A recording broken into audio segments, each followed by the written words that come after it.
হয়, আমি সকলোৱে অৱগত যে 2019 চনৰ যি 14 ফেব্ৰুৱাৰী জম্মু কাশ্মীৰ যি পুলৱামাত আমাৰ দেশৰ সুৰক্ষা বাহিনী CRPF জোৱানৰ ওপৰত পাকিস্তানী সন্ত্ৰাসবাদীয়ে বৰ্বৰভাৱে আক্ৰমণ কৰিছিলে। সেই আক্ৰমণত আমাৰ CRPF জোৱান 40 গৰাকী শ্বহীদ হৈছিলে আৰু সেই শ্বহীদসকলক সন্মান জনাই আমি বিশ্ব হিন্দু পৰিষদ বজৰং দলে সদায় প্ৰতি বছৰে আমি 14 ফেব্ৰুৱাৰী তাৰিখে শ্বহীদ দিৱস হিচাপে আমি পালন কৰি আহিছোঁ।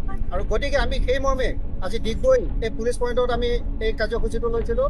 দেশৰ সুৰক্ষা বাহিনীসকলক আমি সন্মান জনাই আৰু সদায় বজৰং দলেও দেশৰ সুৰক্ষা স্বাৰ্থত কাম কৰি আহিছে। আৰু যেতিয়া দেশৰ সুৰক্ষা কথা আহিব বা দেশৰ যি আমাৰ দেশ মাতৃ আছে, সাৰ্বভৌমত্বৰ কথা যেতিয়াই ভাবুকি আহিব তেতিয়াই আমি কিন্তু বজৰং দলে যি আমাৰ দেশৰ সেনাবাহিনী আছে বা সুৰক্ষা বাহিনী আছে তেওঁলোকৰ লগত হাতত হাত ধৰি কান্ধত কান্ধ মিলাই সদায় দেশৰ সুৰক্ষাৰ কাৰণে কাম কৰি যাম। আৰু তাৰ কাৰণে যদি আমি বজৰং দলে প্ৰাণ আহুতি দিব লাগে তেতিয়া আমি প্ৰাণ আহুতি দিবৰ কাৰণে প্ৰস্তুত হৈ আছোঁ। জয় শ্ৰীৰাম, ভাৰত মাতা কি জয়, বন্দে মাতৰম।